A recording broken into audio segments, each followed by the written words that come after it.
El verdadero clamor de medianoche. Aquí viene el esposo, salid a recibirle.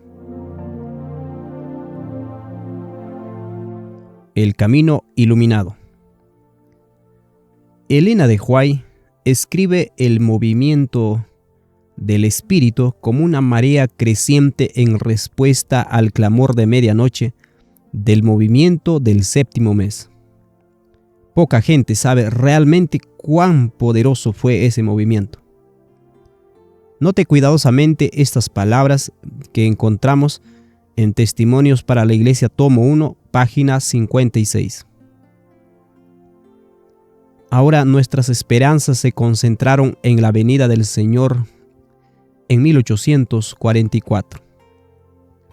Esta fecha coincide con el mensaje del segundo ángel, quien volando en medio del cielo anunció: ha caído Babilonia, la gran ciudad. Apocalipsis 14:8. Ese mensaje fue proclamado por primera vez por los siervos de Dios en el verano de 1844. Como resultado, muchos salieron de las iglesias caídas. En relación con este mensaje, se dio el clamor de medianoche: aquí viene el esposo, salid a recibirle. Mateo 25:6. En todos los sectores del país se vio luz concerniente a este mensaje, y el clamor despertó a miles de personas. Resonó de ciudad en ciudad y de aldea en aldea hasta llegar a las regiones más remotas del país. Alcanzó a los eruditos y talentosos, tanto como a los ignorantes y humildes. Ese fue el año más feliz de mi vida. Tenía el corazón lleno de una gozosa expectativa. Leemos también en el libro de Conflicto de los Siglos, página 397, lo siguiente: el 10º día del séptimo mes, el gran día de la expiación, el tiempo de la purificación del santuario, el cual en el año 1844 caía en el 22 de octubre, fue considerado como el día de la venida del Señor. Esto estaba en consonancia con las pruebas ya presentadas de que los 2300 días terminarían en el otoño, y la conclusión parecía irrebatible. En la parábola de Mateo 25, el tiempo de espera y el cabeceo son seguidos de la venida del esposo. Esto estaba de acuerdo con los argumentos que se acababa de presentar y que se basaban tanto en las profecías como en los símbolos. Para muchos entrañaban gran poder convincente de su verdad, y el clamor de medianoche fue proclamado por miles de creyentes. Como marea creciente, el movimiento se extendió por el país. Fue de ciudad en ciudad, de pueblo en pueblo y hasta a lugares remotos del campo, y consiguió despertar al pueblo de Dios que estaba esperando. El fanatismo desapareció ante esta proclamación como helada temprana ante el sol naciente. Los creyentes vieron desvanecer sus dudas y perplejidades. La esperanza y el valor reanimaron sus corazones. Leemos también en la página 398 del Conflicto de los Siglos: entre todos los grandes movimientos religiosos habidos desde los días de los apóstoles, ninguno resultó más libre de imperfecciones humanas y engaños de Satanás que el del otoño de 1844. Ahora mismo, después del transcurso de muchos años, todos los que tomaron parte en aquel movimiento y han permanecido firmes en la verdad, sienten aún la santa influencia de tan bendita obra y dan testimonio de que ella era de Dios. Este movimiento fue iniciado por el siguiente documento escrito por Samuel Snow, que fue primeramente publicado el 21 de julio de 1844. Presentó ante el pueblo de Dios el tiempo del día 10 del séptimo mes bíblico, el cual fue el 22 de octubre de 1844. J.N. Logborough registra el evento que inició el clamor de medianoche. Esto, por supuesto, encontramos en el Gran Movimiento Adventista, páginas 434 a 435. Leemos lo siguiente. Así siguió la batalla hasta julio de 1844, cuando se reunió la mayor reunión campestre celebrada por los adventistas en Exeter. J.N. o N.H. se informó que asistieron 3,000 personas. Se realizó en el bosque, al aire libre. No hubo pabellones de lona para los cultos del campamento, pero había muchos asientos. El domingo de mañana, el pastor Joseph Bates estaba predicando cuando un hombre entró cabalgando a toda velocidad al campamento. Puso su caballo donde se los ataba. Luego vino a la audiencia, se sentó junto a la familia del pastor John Couch y con la Biblia abierta, en un susurro, les explicó la causa de su chasco y el clamor de medianoche que debía comenzar. El hermano Bates estaba usando como una ilustración de su jornada de paciente espera, su experiencia de cuando se acercaba a casa, después de un viaje por el mar y una larga ausencia. El poder de Dios vino sobre la hermana Couch, y al ponerse de pie, le hizo señas al hermano Bates. Él dijo: «Hermana, ¿qué hay?». Ella contestó: «Lo que usted dice está muy bien, pero aquí hay un hombre que tiene luz sobre el clamor de medianoche». «Pues bien», dijo el hermano Bates, «entonces que venga aquí a la plataforma y la comparta con la gente». Y él se sentó. El ministro que caminó hacia el púlpito era Samuel Snow, que en unas pocas frases les dio un bosquejo de su mensaje del clamor de medianoche. El pastor Jaime White estaba en esa audiencia. Yo no estuve allí, pero recibí mi conocimiento sobre el tema de quienes estuvieron allí. El hermano Snob hizo la siguiente pregunta: ¿dónde estamos en nuestra experiencia del advenimiento? La respuesta de la audiencia: en el tiempo de demora. Pregunta: ¿cuánto debía demorar la visión? La respuesta: hasta la medianoche. Pregunta: ¿qué es un día en la profecía? La respuesta: un año. Pregunta: entonces, ¿qué sería una noche? Respuesta: 6 meses. Pregunta entonces, dice, ¿qué sería la medianoche? Respuesta: 3 meses. Pregunta: ¿cuánto tiempo hemos estado en el tiempo de demora? Respuesta: justo 3 meses. Él dijo: entonces ahora es justo la medianoche y estoy aquí con el clamor de medianoche. En unas pocas frases explicó que era el otoño del año 457 cuando salió el decreto y por lo tanto les faltaban 6 meses en su cálculo, mostrándoles que los 2300 días terminarían el 22 de octubre de 1844, en lugar de haber sido en la primavera como habían supuesto previamente. Entonces, con voz fuerte dijo: aquí viene el esposo en el 10º día del mes séptimo, 22 de octubre de 1844. Salid a recibirle. Al pronunciar estas palabras, el gran poder de Dios cubrió el campamento. Muchos se postraron en el suelo, tornando repentinamente el campamento en una reunión poderosa de confesión y testimonios. Eso fue solo el comienzo del mensaje del clamor de medianoche. De ese movimiento, el hermano Southard dijo que en el clamor de medianoche, el periódico que él dirigía recorrió la tierra con la velocidad de un tornado y alcanzó los corazones en lugares diferentes y distantes casi simultáneamente y de una manera que solo se puede explicar suponiendo que Dios estaba en ello.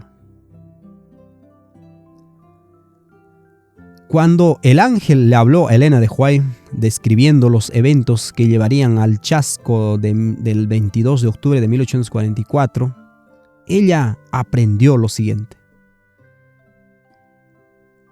Esto encontramos en Primeros Escritos, página 14.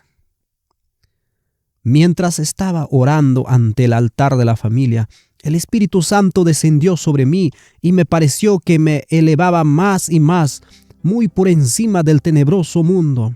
Miré hacia la tierra para buscar al pueblo adventista, pero no lo hallé en parte alguna, y entonces una voz me dijo: vuelve a mirar un poco más arriba. Alcé los ojos y vi un sendero recto y angosto, trazado por muy encima del mundo.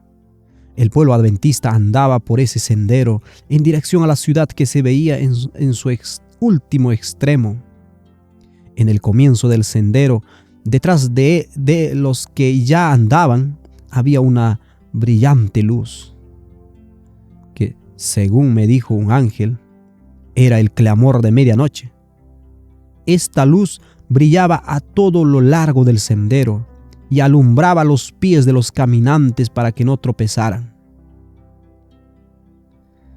El mensaje del clamor de medianoche dado por Samuel Snow en julio de 1844 contenía información que iluminaría todo el camino de los santos hasta la ciudad de Dios. Mientras mantuvieron sus ojos fijos en Jesús, llevando esta información, ellos no tropezarían. El mensaje del clamor de medianoche contenía información sobre lo siguiente: 1. Los 6,000 años. 2. La profecía de los 2,520 años. 3. La profecía de los 2,300 años. 4. Las 70 semanas de Daniel 9.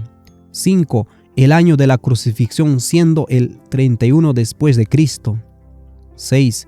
Viernes siendo el día en que Cristo murió ese año. 7. El calendario judío caraíta siendo el correcto calendario mediante el cual determinar los festivales bíblicos y así determinar la fecha del 22 de octubre de 1844 como la fecha para el día de la expiación de ese año. 8. La ley dada en el monte Sinaí como un tipo del derramamiento del Espíritu Santo en el día del Pentecostés. 9. La venida de Cristo está conectada con el jubileo y el antitípico de la fiesta de los tabernáculos que ocurrirá en la cena de bodas del Cordero. 10. El periodo de los 1000 años luego de la venida de Cristo es un sábado de milenio de descanso. Este poder del Espíritu que acompañó el clamor de medianoche en conexión con el mensaje del segundo ángel nos invita a cuidadosamente considerar cuán firmemente están establecidos los puntos de este mensaje. Ignorarlos es oscurecer la luz que brilla a todo lo largo del sendero, que haría que tropezáramos y cayéramos del camino derecho y estrecho a la vida eterna. Las implicancias del calendario caraíta no se detienen simplemente en el método para calcular el año bíblico. También nos dice que el séptimo día de la semana es el sábado. Así, removiendo la noción de que el sábado es calculado de acuerdo con la luna nueva o el sábado lunar. También renueva la idea de que el sábado comienza al amanecer, no siendo esto parte del sistema del calendario caraíta.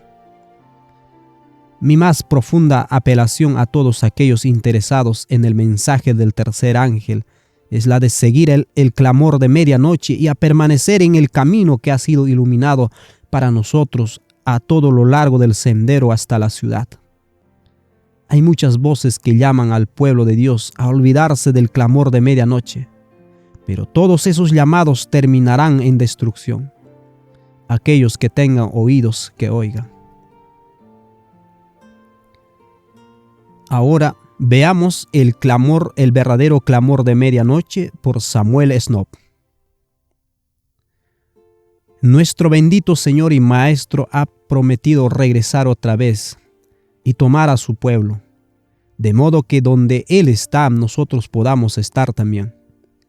El sitio donde Él y su pueblo estarán y vivirán por siempre es la Nueva Jerusalén, esa ciudad santa, la cual Dios ha preparado para sus hijos, la cual vendrá de los cielos de Dios a la nueva tierra, donde morará la justicia.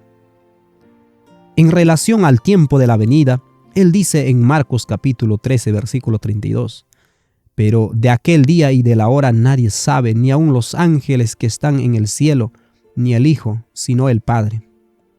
Muchos creen que este pasaje prueba de que los hombres nunca sabrán el día exacto de su venida.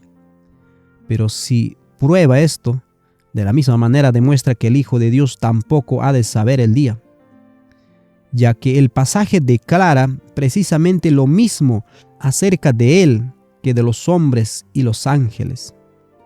Pero, ¿puede cualquier persona creer que nuestro Señor Jesús, a quien todo el poder en el cielo y en la tierra se le ha sido dado, permanecerá ignorante respecto del tiempo hasta el mismo momento en el cual Él vendrá a juzgar al mundo? El caso de que no, entonces, este texto jamás puede ser utilizado para probar que los hombres no pueden recibir el entendimiento del tiempo. Una versión antigua inglesa de este pasaje dice: pero el día y la hora nadie lo da a conocer, ni los ángeles que están en el cielo, ni el Hijo, sino el Padre.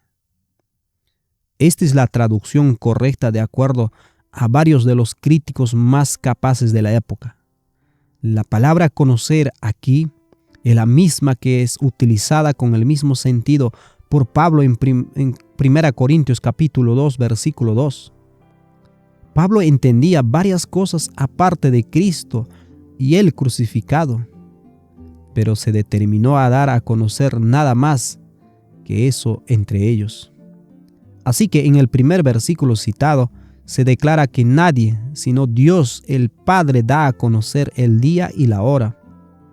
Esto es, el tiempo definido de la segunda venida del Hijo. Y esto necesariamente implica que Dios da a conocer el tiempo. El Antiguo Testamento contiene el testimonio del Padre en relación a su Hijo, en lo relativo al tiempo de su primera venida y segunda venida. Por lo tanto, ese tiempo será entendido. Ve a Daniel capítulo 12, versículo 10. Muchos serán limpios y emblanquecidos y purificados. Los impíos procederán impíamente, y ninguno de los impíos entenderá, pero los entendidos comprenderán. Romanos 15, versículo 4. Porque las cosas que se escribieron antes para nuestra enseñanza se escribieron, a fin de que, por la paciencia en la consolación de las Escrituras, tengamos esperanza. Es por la enseñanza de su palabra, a medida que somos guiados por el Espíritu Santo, que entendemos el tiempo de la venida de nuestro glorioso Rey. Como prueba adicional, ve a Daniel 9:25. Sabe pues y entiende que desde la salida del orden para restaurar y edificar a Jerusalén hasta el Mesías príncipe, habrá 7 semanas y 62 semanas. Marcos 1:14.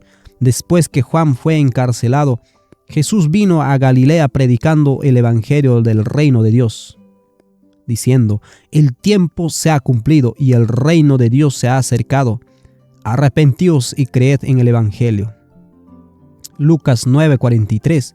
Porque vendrán días sobre ti, cuando tus enemigos te rodearán con vallado, y te sitiarán, y por todas partes te estrecharán, y te derribarán a tierra, y a tus hijos dentro de ti, y no dejarán en ti piedra sobre piedra, por cuanto no conociste el tiempo de tu visitación.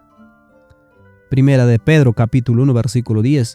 Los profetas que profetizaron de la gracia destinada a vosotros, inquirieron diligentemente, indagaron acerca de esta salvación, escudriñando qué persona y qué tiempo indicaba el Espíritu de Cristo que estaba en ellos, el cual anunciaba de antemano los sufrimientos de Cristo y las glorias que vendrían tras ellos. Isaías 40, versículo 1. Consolaos, consolaos, pueblo mío, dice nuestro Dios. Hablad al corazón de Jerusalén.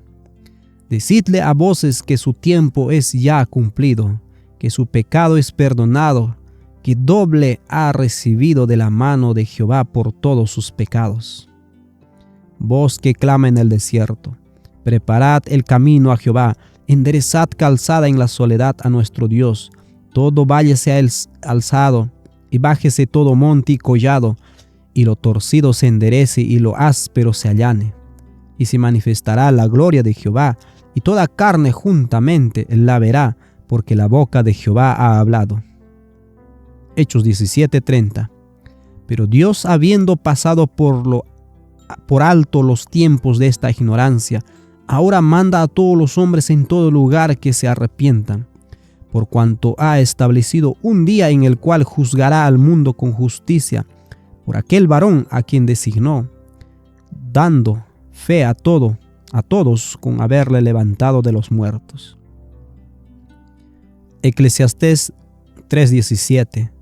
Y dije yo en mi corazón: al justo y al impío juzgará Dios, porque allí hay un tiempo para todo lo que se quiere y para todo lo que se hace. Eclesiastés 8:5. El que guarda el mandamiento no experimentará mal, y el corazón del sabio discierne el tiempo y el juicio, porque para todo lo que se quisiere hay tiempo y juicio, porque el mal del hombre es grande sobre él, pues no sabe lo que ha de ser, y él cuando haya de ser, ¿quién se lo enseñará? Jeremías capítulo 8, versículo 6. Escuché y oí, no hablan rectamente, no hay hombre que se arrepienta de su mal, diciendo: ¿qué he hecho? Cada cual se volvió a su propia carrera, como caballo que arremete con ímpetu a la batalla. Aún la cigüeña en el cielo conoce su tiempo, y la tórtola y la grulla y la golondrina guardan el tiempo de su venida. Pero mi pueblo no conoce el juicio de Jehová. ¿Cómo decís, nosotros somos sabios y la ley de Jehová está con nosotros? Ciertamente la ha cambiado en mentira la pluma mentirosa de los escribas. Los sabios se avergonzaron, se espantaron y fueron consternados. He aquí que aborrecieron la palabra de Jehová. ¿Y qué sabiduría tienen? Oseas 9:7. Vinieron los días del castigo, vinieron los días de la retribución, e Israel no conocerá. Necio es el profeta, insensato es el varón de espíritu, a causa de la multitud de tu maldad y grande odio. Atalaya es Efraín para mí, para con mi Dios. El profeta es lazo de cazador en todos sus caminos. Odio en la casa de su Dios. Llegaron hasta lo más bajo en su corrupción, como en los días de Gabá. Ahora se acordará de su iniquidad, castigará su pecado. Romanos 13:11 al 14. Y esto, conociendo el tiempo, que es ya la hora de levantarnos del sueño, porque ahora está más cerca de nosotros nuestra salvación de cuando creímos. La noche está avanzada y se acerca el día. Desechemos, pues, las obras de las tinieblas y vistámonos de las armas de la luz. Andemos como de día, honestamente, no en glotonerías y borracheras, no en lujurias y lascivias, no en contiendas y envidia, sino vestíos del Señor Jesucristo, y no proveáis para los deseos de la carne.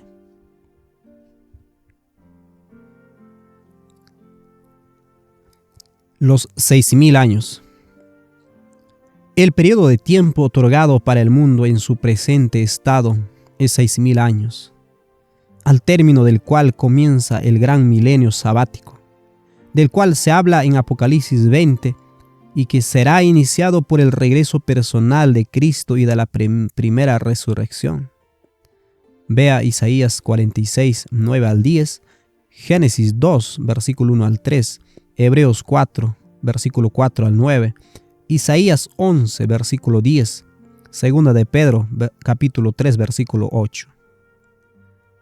De acuerdo a la cronología de Ussher, la cual es comúnmente aceptada, la era cristiana comenzó en el año 4004, pero Ussher perdió en la época de los jueces 153 años, desde que fue dividida la tierra de Canaán hasta el comienzo del ministerio de Samuel. Él da 295 años, pero Pablo en Hechos 13:20 nos dice que como por 450 años. Del libro de los jueces obtenemos 430 años y Josefo nos da 18 más por los ancianos y la anarquía antes de que algún juez gobernara. Esto suma 448 años, lo que concuerda con Pablo, suponiendo que él nos hablará en números redondos. La diferencia entre estos años 450 y los dados por Ussher es 153 años, que deberían ser añadidos a la edad del mundo, haciendo que el comienzo de la era cristiana sea 4157, o en otras palabras, 4156 y la fracción de año hasta el nacimiento de Cristo. Restando esto, de los 6.000 años, queda 1843 y fracción. Por lo tanto, el periodo terminará en 1844. Ahora, Samuel Snow erró en su cálculo de la terminación de los 6.000 años. Sin embargo, el principio de usar la terminación de los 6.000 años como parte de la evidencia para la venida del Señor permanece. 6.000 años, la venida de Jesús y primera resurrección, y luego el sábado de 1.000 años anteriores a la segunda resurrección. Ahora veamos los 7 tiempos de los gentiles, o 2520 años. Los 7 tiempos de la dominación gentil sobre la iglesia de Dios, mencionados en Levíticos 26, comienza con el rompimiento del orgullo del poder humano en la cautividad de Manasés, rey de Judá, el año 677 a.C. Vea Isaías capítulo 10, versículos 5 al 12, Jeremías 15, 3 al 9, Jeremías capítulo 1, versículo 17, Segunda de Crónicas capítulo 32, versículo 9 al 11. Esta es la fecha designada por todos los cronólogos para ese evento. Los 7 tiempos proféticos suman 2520 años. Como evidencia de esto, vea Apocalipsis 12, versículos 6 y versículo 14, donde 3 tiempos y medio son equivalentes a 1260 años. Un tiempo, por lo tanto, consistente de 360 años solares que multiplicados por 7 nos da 2520 años. Y este periodo hubiese comenzado el primer día del año 677 a.C. Terminaría el primer día de 1844 después de Cristo.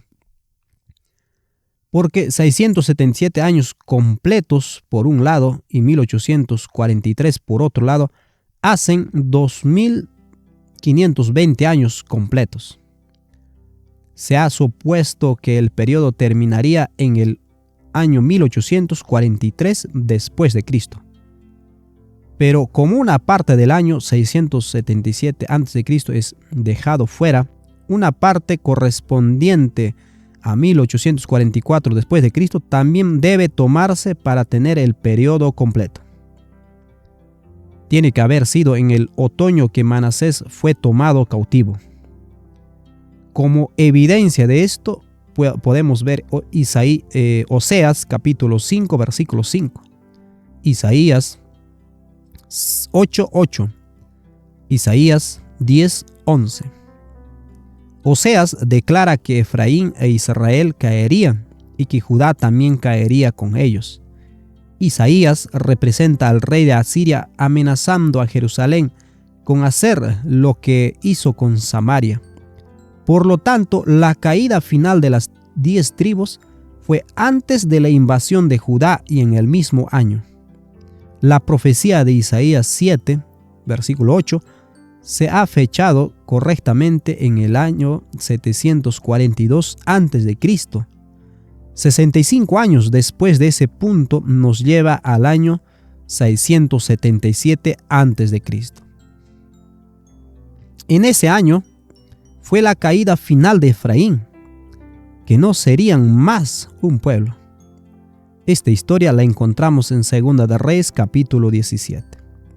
Los reyes no iban en sus expediciones guerreras en el otoño o en el invierno, sino en la primavera o en el verano. Por lo tanto, en la primavera o en el verano del año 677 a.C., Esarhadón y los asirios comenzaron a remover el remanente de las 10 tribus de las ciudades de Samaria. Y cuando terminaron, trajeron extranjeros y los ubicaron allí para habitar esas ciudades. Al término de este trabajo, lo cual necesariamente les tomó unos meses, ya estaban listos para invadir Judá. De modo que en el otoño del año 677 a.C. tomaron Jerusalén, apresaron y esposaron al rey y lo llevaron cautivo a Babilonia. Desde ese tiempo restamos 2520 y llegamos al otoño de 1844. Entonces, los tiempos de los gentiles son cumplidos. La dispensación del cumplimiento del tiempo será. El Redentor vendrá a Sión y todo Israel será salvo. Ahora considera los 2300 días. Los 2300 días de Daniel capítulo 8 versículo 14 son dados para señalar cuán larga es la visión revelada en ese capítulo. El carnero es Medo-Persia, el macho cabrío es Grecia, y el cuerno pequeño que se engrandeció sobremanera es Roma. Aprendemos de los capítulos 2 y 7 de Daniel que Roma llegará a su fin cuando el anciano de días venga, se establezca el juicio, el Hijo del Hombre venga en las nubes de los cielos y el Dios del cielo establezca un reino eterno.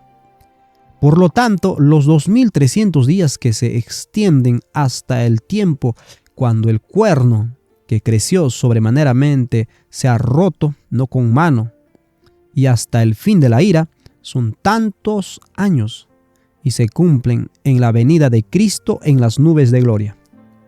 El periodo comenzó con las 70 semanas de Daniel 9:24, las cuales están determinadas o cortadas y son parte de los 2300 días. Deben consiguientemente comenzar juntas. Del verso 25 aprendemos que esto comienza a partir de la orden y el decreto para reconstruir y restaurar Jerusalén. El punto de partida para iniciar el conteo debe ser cuando el decreto se emitió inicialmente o cuando éste se ejecutó. No puede haber sido el primero porque el decreto incluye todo lo que fue decretado por Ciro, Darío y Artajerjes, reyes de Persia. Vea Isaías 44:23, Isaías 45:13, Segunda de Crónicas, capítulo 36, versículo 22 al 23, Esdras capítulo 1, versículo 14, Esdras capítulo 6, versículo 1 al 15 y Esdras capítulo 7. El decreto abarca 3 grandes proyectos: la construcción del templo, la restauración del Estado judío y la construcción de la plaza y el muro. Si las 70 semanas, que nos dan 490 años, comenzaron con el primer decreto emitido en el año 536 a.C., entonces habrían terminado el año 46 a.C. Pero las 69 semanas tenían que extenderse hasta la manifestación del Mesías príncipe, y las 70 semanas, es decir, la última semana, cubre el tiempo de su crucifixión. Por lo tanto, nos obliga a reconocer el otro punto de vista, que es la promulgación y ejecución del decreto en Judea. En Esdras capítulo 7, versículo 8 al 9, vemos que Esdras salió el primer día del primer mes y llegó a Jerusalén al primer día del quinto mes en el 7º año del rey Artajerjes, el año 457 a.C. Habiendo llegado a Jerusalén, él nombró magistrados y jueces y restauró el estado judío bajo la protección del rey persa, así como había sido autorizado para actuar por el decreto de Artajerjes. Esto necesariamente requirió un poco de tiempo y nos trae al punto cuando, la restauración habiendo sido hecha, comienza la construcción de la plaza y el muro. Las 70 semanas se dividen en 3 partes: 7 semanas, 62 semanas y 1 semana. Ve a Daniel capítulo 9, versículo 25. La conexión muestra que las 7 semanas fueron dadas para construir la plaza y el muro. Por lo tanto, comenzaron cuando empezaron a construir, en el otoño del año 457. Desde ese punto, 2300 años llegan al otoño de 1844. Veamos concerniente a las 70 semanas. Las 69 semanas se extienden hasta la manifestación del Mesías. Muchos han pensado que esto ocurre en su bautismo, pero esto es un error, como claramente aparece en Juan capítulo 1, versículo 19 al 34.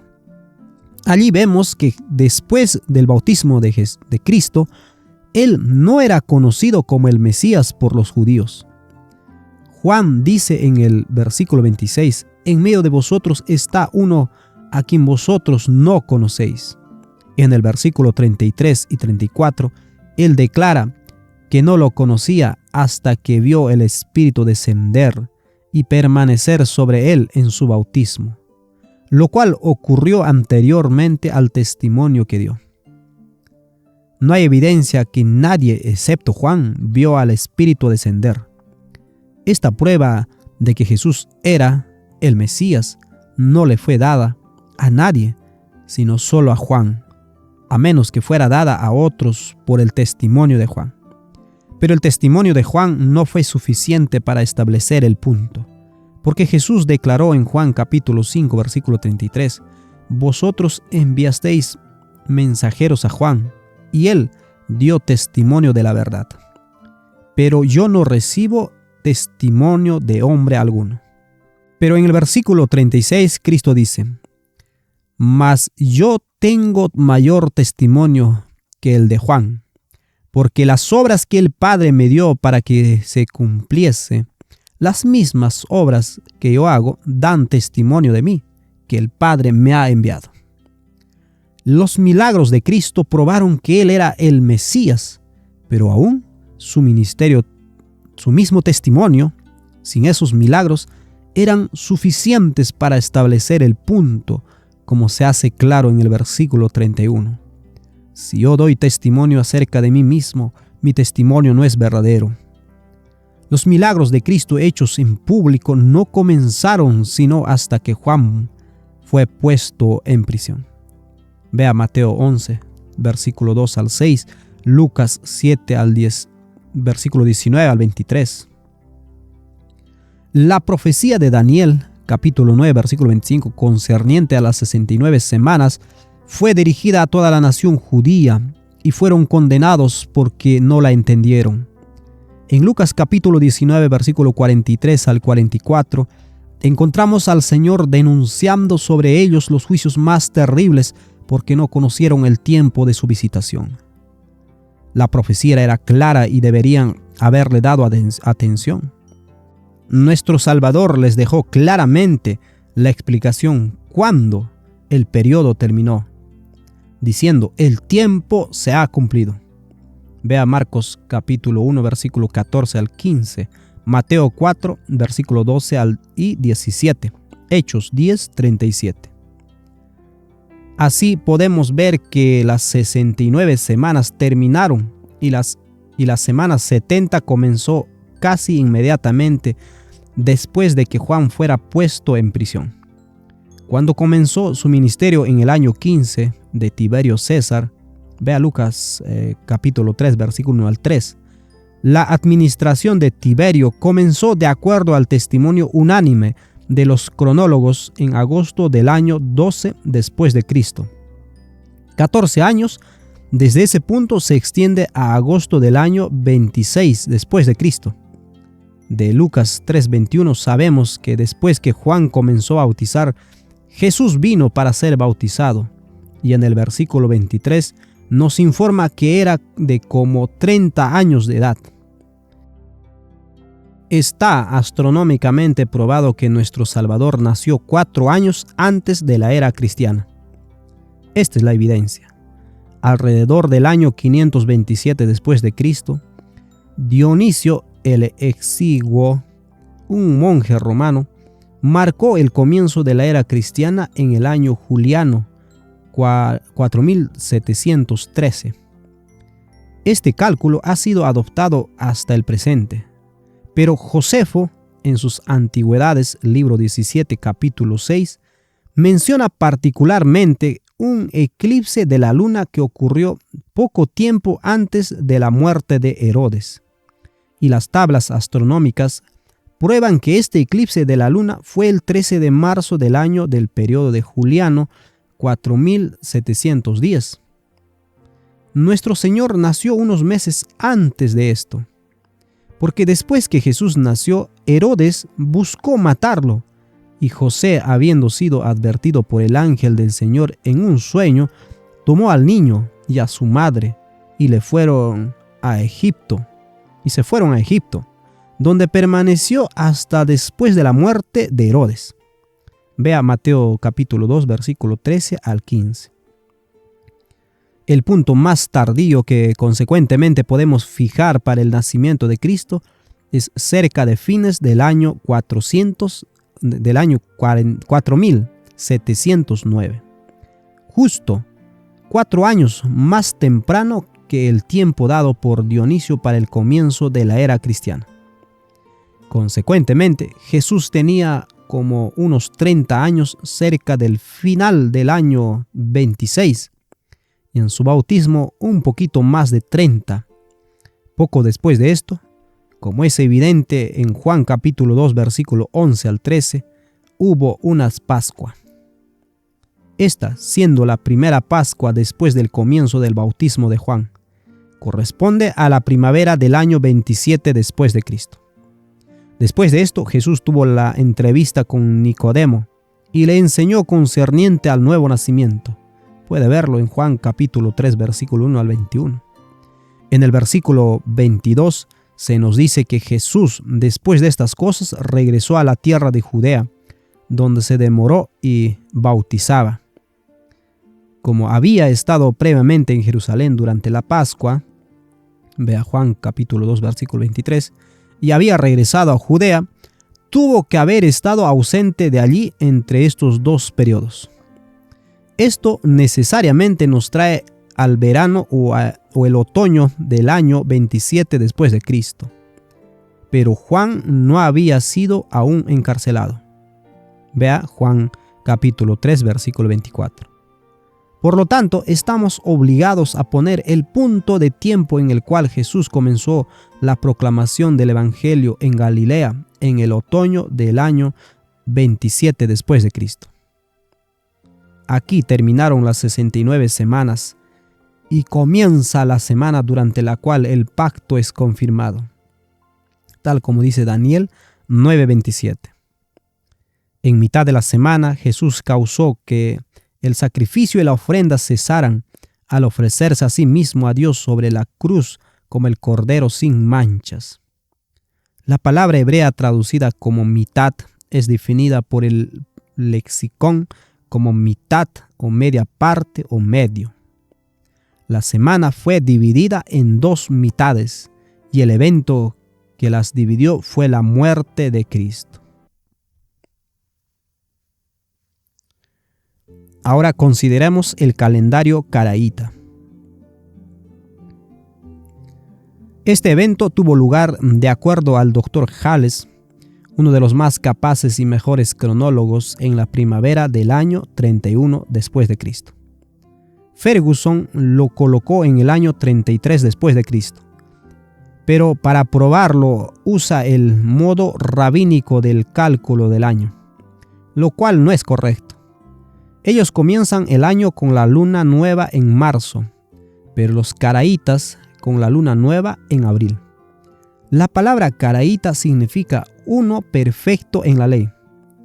Estos acusan a los rabinos de haberse apartado de la ley y a conformarse a las costumbres de los paganos. Y la acusación es justa, dado que regulan su año de acuerdo al equinoccio de primavera, imitando a los romanos, mientras que la ley nada dice sobre el equinoccio de primavera, sino que requiere que el día 16 del primer mes se diera la ofrenda de los primeros frutos de la cosecha de cebada. Pero si el año comenzó de acuerdo a los rabinos con la luna nueva de marzo, la cosecha no podría haber estado madura para el 16 desde ese momento. Los caraítas estaban indudablemente en lo correcto. Ahora, nuestro Señor fue crucificado en el día de la Pascua, como es evidente en Juan capítulo 18, 28. De igual manera, probablemente fue el día anterior al sábado, como lo prueba Juan capítulo 19, versículo 31. De acuerdo al cálculo rabínico, la Pascua ocurrió en el día anterior al sábado en el año 33 después de Cristo, y no ocurrió por varios años antes y después de ese año. Pero de acuerdo al cálculo caraíta, la Pascua ocurrió en ese día, el año 31 después de Cristo. Por lo tanto, ese fue el año de la crucifixión. El pacto fue confirmado a mitad de la semana por Cristo y en la otra mitad por los apóstoles. Puede verlo en Hebreos capítulo 2, versículo 3. ¿Cómo escaparemos nosotros si descuidamos una salvación tan grande, la cual, habiendo sido anunciada primeramente por el Señor, nos fue confirmada por los que oyeron, testificando Dios juntamente con ellos con señales y prodigios y diversos milagros y repartimiento del Espíritu Santo según su voluntad? El pacto fue confirmado, es el nuevo pacto, es decir, el Evangelio. Confirmar significa establecerlo sobre un firme fundamento. El fundamento del Evangelio es Jesús y la resurrección. Vea Hechos capítulo 17, versículo 18. Primera de Corintios capítulo 3, versículo 9 al 11. Efesios capítulo 2, versículo 20. El Evangelio fue establecido sobre este fundamento por el testimonio, acompañado por milagros como evidencia, dado que dichas pruebas eran indispensablemente necesarias. Pero Juan no hizo milagros. Vea Juan 10, 41. Por lo tanto, el ministerio de Juan no formó parte de la confirmación. Dios trajo a través de las acciones poderosas de Cristo durante la mitad de la semana y a través de los apóstoles la otra mitad, los cuales tenían una misión especial asignada y para la cual estaban calificados. Y eso fue dar testimonio de las obras y la resurrección de nuestro Señor. Véalo, Juan capítulo 15, versículo 27, Lucas 1:2, Lucas 24:48, Hechos 1:8, versículo 21, versículo 22, Hechos 2, versículo 32, Hechos 3, versículo 15, Hechos 10, versículo 36 y versículo 42. Primera de Juan capítulo 1, versículo 1 y versículo 3. Cada uno de estos testigos, con la excepción de uno, fueron llamados y calificados regularmente. habiendo estado con Cristo desde el principio de su ministerio, luego de que Juan hubiese sido puesto en prisión. Pero cuando Pablo se convirtió y recibió la dispensación del Evangelio a los gentiles, un testigo especial fue llamado al estrado. Todos estos testificaron de un hecho fundamental, de que Jesús había resucitado de los muertos. Gálatas 1, versículo 10 al 12 y 1 Corintios 15, versículo 1 al 9.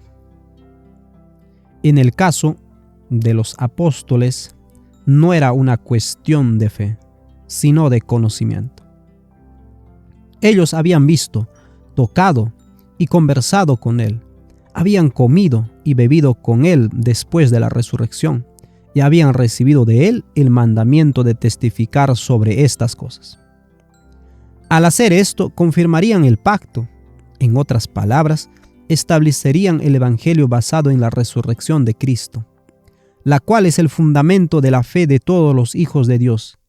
Pero este testimonio solo no era suficiente para establecer el hecho de que Jesús había resucitado de los muertos.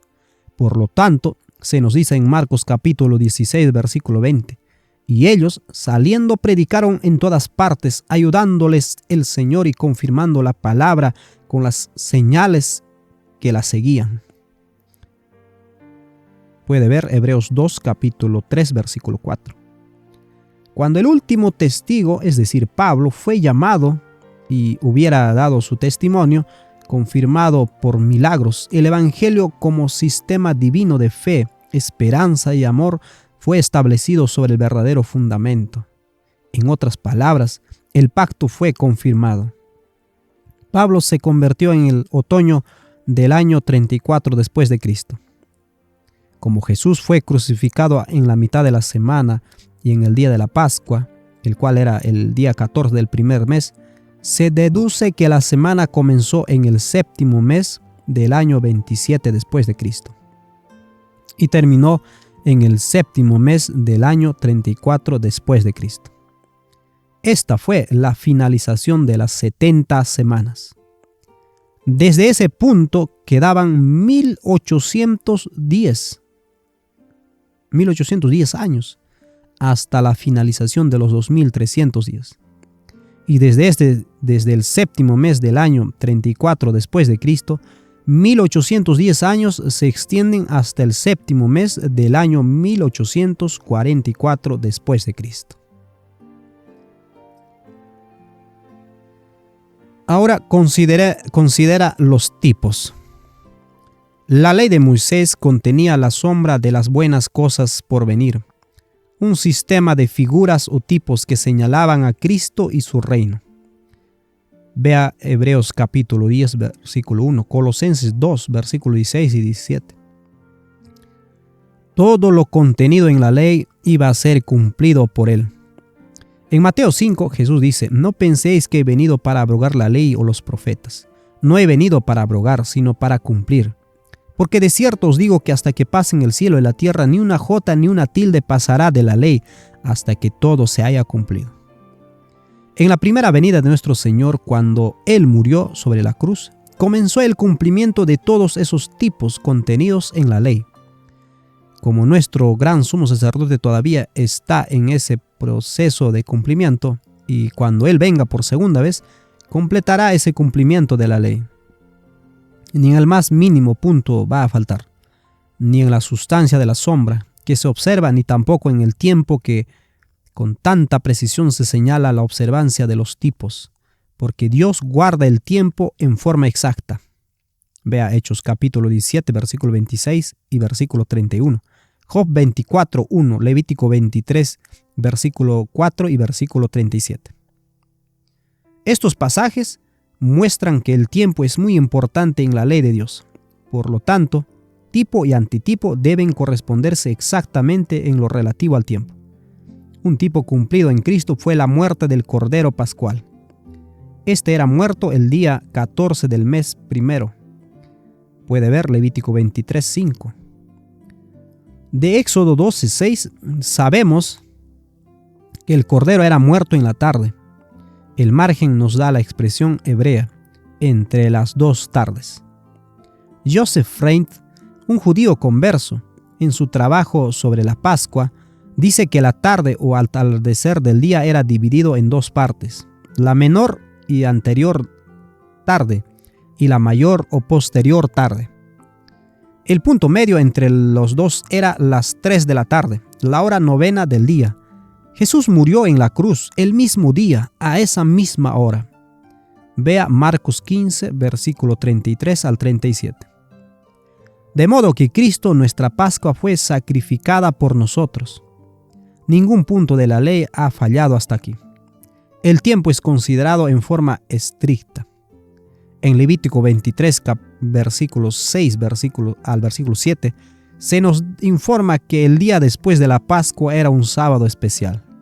Y en los versículos 10 y 11, se nos ordena ofrecer los primeros frutos de la cosecha después del sábado. Esto era un tipo de la resurrección de Cristo. En el mismo día, es decir, el día después del sábado, Él rompió las ataduras de la tumba y se levantó triunfante. Muestra de la futura cosecha, primicia de los que duermen. Vea 1 Corintios, capítulo 15, versículo 20 al 23. Nuevamente en Levítico 23, versículo 15 al 16, tenemos la fiesta de las semanas, y como se le llama, Pentecostés, el cual es el día 50.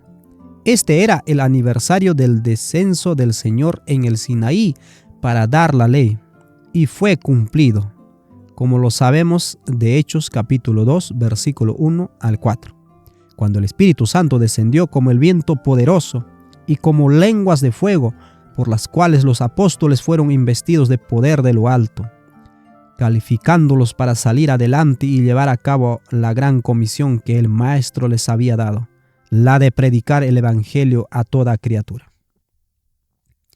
Así vemos que esos tipos que apuntaban a los eventos conectados con la primera venida del Señor se cumplieron exactamente en el tiempo de su observación. Y todo aquel que no es voluntariamente ciego puede ver y sentir que todo aquello que resta por cumplir será cumplido estrictamente en lo que respecta al tiempo. No solamente eso, sino que Cristo mismo confirma este argumento por analogía al decir que ni una jota ni una tilde pasarán de la ley hasta que todo se haya cumplido. Esos tipos que debían observarse en el séptimo mes nunca han sido todavía cumplidos en su antitipo. En el primer día de ese mes, como dice Levítico 23 al 25, era la celebración de la fiesta de las trompetas. Vea Salmo 81:3, tocad la trompeta en la luna nueva, en el día señalado, en el día de nuestra fiesta solemne. También Apocalipsis 10, versículos 7 al 11, sino que en los días de la voz del séptimo ángel, cuando él comience a tocar la trompeta, el misterio de Dios se consumará, como él lo anunció a sus siervos los profetas. En el primer día del séptimo mes, siendo 6,000 años completos desde el primer día de la creación, el gran sábado del milenio es introducido con el sonido de la séptima trompeta. Otro tipo es dado en Levítico 23, versículo 26 al 32. Esto es, el día de la expiación o reconciliación, en el día 10º del séptimo mes, en el cual el sumo sacerdote entra en el lugar santísimo del tabernáculo, presentando la sangre de la víctima ante el propiciatorio, y luego en el mismo día sale a bendecir a la expectante congregación de Israel. Lea Levíticos 22, versículo 22 al 24 de Levíticos 9, y también versículo 7, Levítico 16, Hebreos 5, versículo 1 al 6, Hebreos 9, del 1 al 12, y del versículo 27 al 28. Ahora, el punto importante en este tipo es la reconciliación completada a la salida del sumo sacerdote del lugar santo. El sumo sacerdote es el tipo que representa a Cristo, el lugar santísimo, tipo del mismo cielo, y la salida del sumo sacerdote un tipo a la segunda venida de Cristo para bendecir a su pueblo, quien le espera. Como todo esto era en el séptimo mes, en el día 10º, así en ese día Jesús ciertamente vendrá, porque ningún punto de la ley ha de fallar. Todo ha de ser cumplido. La fiesta de los tabernáculos, que comenzaba el 15 del séptimo mes, de Levítico 23 a 33 al 43, era un tipo de las bodas del Cordero, la cual será celebrada en la Nueva Jerusalén, el tabernáculo de Dios que estará entre los hombres. En Levíticos 25, versículo 8 al 13 y del versículo 23 al 24, encontramos que el 10º día del séptimo mes, en el año 50, la trompeta del jubileo siempre iba a ser tocada y la redención otorgada a toda la tierra. Que todo hombre lea cuidadosamente la conexión de este tema, y seguramente verá que este es el tipo más extraordinario de la gloriosa liberación del pueblo de Dios y de toda la creación que aún gime bajo la maldición, cuando el Redentor vendrá a Sión y logre la redención de los cuerpos de todos los redimidos y la redención de la propiedad comprada. Vea Romanos capítulo 8, versículo 19 al 23 y Efesios capítulo 1, versículo 9 al 14. Nuestro bendito Señor, por lo tanto, vendrá para el asombro de todos los que moran sobre la tierra, para la salvación de aquellos que verdaderamente le buscan, en ese 10º día del séptimo mes del año del jubileo. Este presente año, el año 1844. Si no oyen a Moisés y a los profetas, tampoco se persuadirán, aunque alguno se levante de los muertos.